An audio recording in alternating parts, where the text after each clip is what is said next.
以色列与黎巴嫩难以维持和平，乌克兰2023年收获425亿援助，欧洲成为援乌最大金主。乌军为何爱上脆皮的豹衣？印度5艘驱逐舰出征红海，美 T7教练机突破极端天气，为下一代战机铺平道路。韩国将成为水下强国，事情不少，咱们一个一个来看。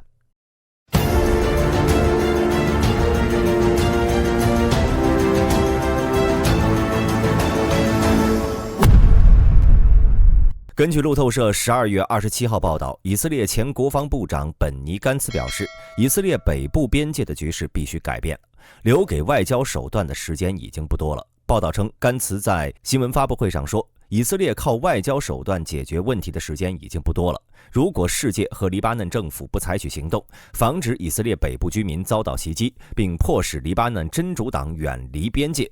以色列国防军将自己来做。另外，根据德新社报道，以军正在做准备，可能将果断地扩大与黎巴嫩真主党武装的战斗。以军总参谋长赫奇·哈莱维在访问以色列北部城市塞费德的军队指挥部时表示，今天我们批准了一系列未来计划，我们需要为必要时的进攻做好准备。以军及北方司令部都处于高度戒备状态，换句话说，以色列已经做好了战斗准备。报道称，自从10月7号哈马斯对以色列发动袭击以来，以军一直在与黎巴嫩真主党武装交战，这是自2006年第2次黎巴嫩战争以来最严重的军事对抗。但观察人士表示，交战双方仍在遵循着某些潜规则，到目前为止，双方都避免让局势进一步升级。根据印度斯坦时报网站12月28号报道，印度海军已经派出了5艘导弹驱逐舰，分别为加尔各答号驱逐舰、科钦号驱逐舰、莫尔木刚号驱逐舰、金奈号驱逐舰和维沙卡帕特南号驱逐舰，一艘25000吨级的民用油轮为补给舰，一架 P8 反潜巡逻机以及一架海上卫士无人机，以确保船只从曼德海峡到印度海岸的航运安全。印度海军将他们分别部署在红海出口、也门索科特拉岛以南、阿拉伯海西部及中部以及阿拉伯海北部。5艘驱逐舰将由1艘民用油轮提供燃料补给，与印度海军的油轮相比，这艘油轮的承载量更为巨大。印度海军的 P8 反潜巡逻机和海上卫士无人机负责对阿拉伯海和亚丁湾海域的船只进行监控，以发现可能会对商船发动袭击的可疑目标。此外，印度海岸警卫队也将派出巡逻船和飞机，在印度西部海域的专属经济区进行巡逻，以确保在印度海岸附近的航线上不会出现可疑活动。另外，印度海军表示，这次行动与美军的繁荣卫士行动无关。此前，根据路透社报道，一艘与以色列有关的商船23号在印度西海岸附近的阿拉伯海被一架无人机击中后爆炸起火。据报道，这艘载有化学品的商船悬挂的是利比里亚国旗，最后一次停靠是在沙特阿拉伯，当时显示的目的地是印度。据观察人士称，印度海军这次行动很可能与此相关。据塔斯社12月27号报道，乌克兰政府新闻局宣布，日本在今年已经成为基辅的第3大财政援助方。乌政府在电报社交平台上写道，2023年我国预算获得了37亿美元的优惠融资及援助。报道称，乌克兰最高财政委员会第1副主席热列茨尼亚克指出，基辅希望明年能从东京获得约20亿美元。欧盟呢以199.3亿美元位列第1，美国紧随其后，援助金额为109亿美元。热列兹尼亚克先前还曾提到，乌克兰自今年年初以来，共从国际伙伴处获得了425亿美元援助。报道称，乌克兰在2024年的预算赤字为435亿美元，相关文件显示，境外借债将达到410亿美元。各方均担忧预算中所列的金额多过西方伙伴愿意提供的数字。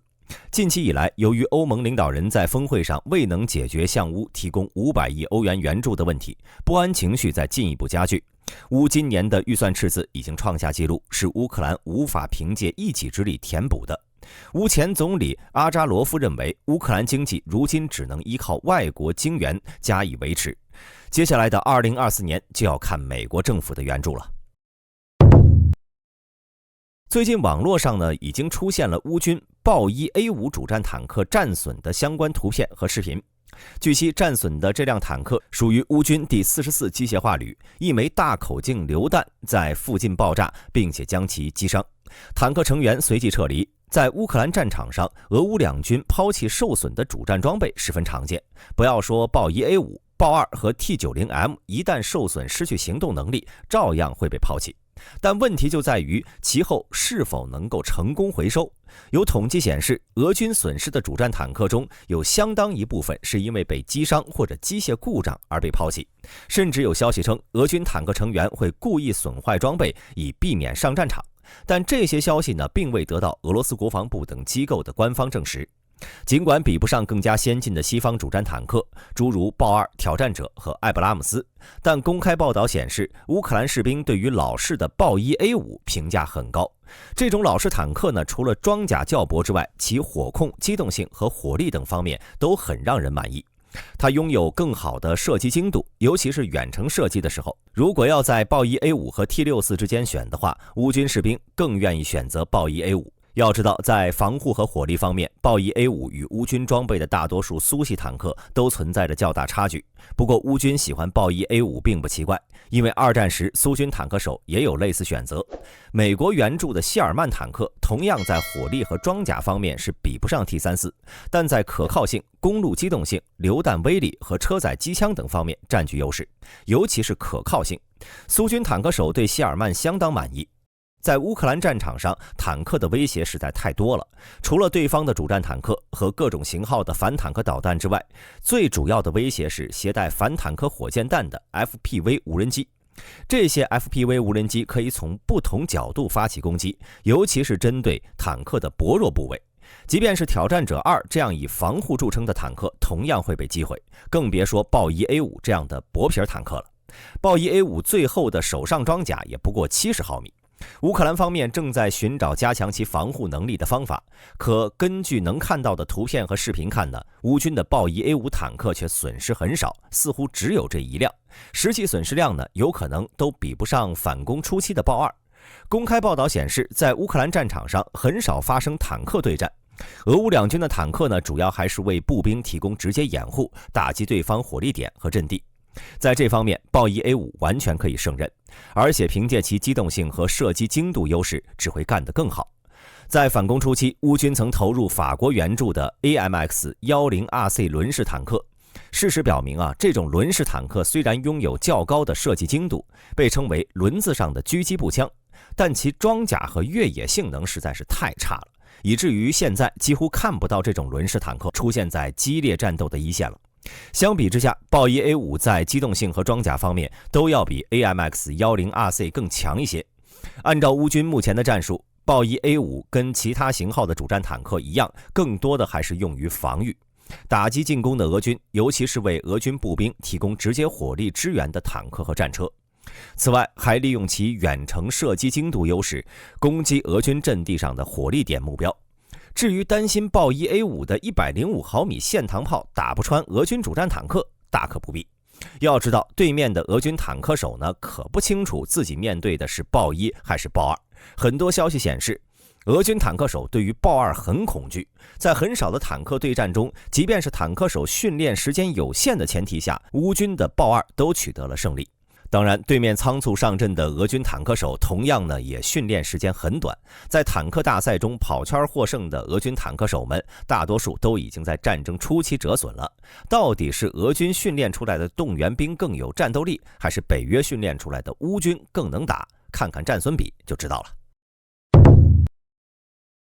12月15号，美空军最新的一架喷气式教练机抵达麦金利实验室接受测试。这架 T7A 红鹰将在这里接受各种极端天气考验，比如南极的低温、沙漠的酷热、灰尘、冻雨、暴风雪的袭击，为新一代飞机提供各种突破极限的数据。同时 T7A 红鹰也是用来培训新飞行员学习驾驶 F-22 和 F-35的教练机。美空军计划购买一支由351架 T7 组成的机队，接替现在的旧型 T38 TALON 教练机队。但是想要成为合格的教练机，也不是随便谁都可以的。空军的第一架 T7 呢，在上个月飞往加利福尼亚州爱德华兹空军基地进行进一步的飞行测试。12月20号，这架 T7 将在麦金利实验室内接受极端天气的考验。